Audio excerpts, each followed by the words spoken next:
আসসালামু আলাইকুম বন্ধুরা। আজকে আমি সুস্বাদু একটি টক রান্না করে দেখাবো।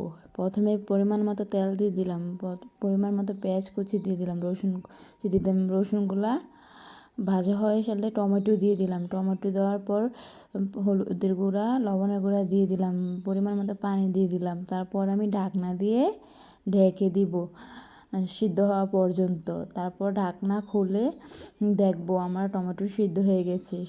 টমেটো সিদ্ধ হওয়ার পর আমি এখন গুটে দিব। গুটে পরিমাণ মতো পানি দিয়ে দিব, পরিমাণ মতো কাঁচামরিচ দিয়ে দিব। আবার আমি ঢাকনা দিয়ে দিব বলক আসা অবধি।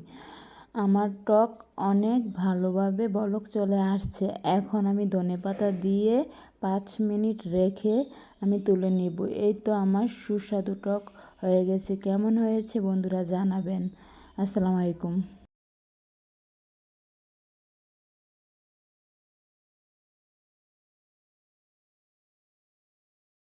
বলক আসা অবধি বসে থাকবো।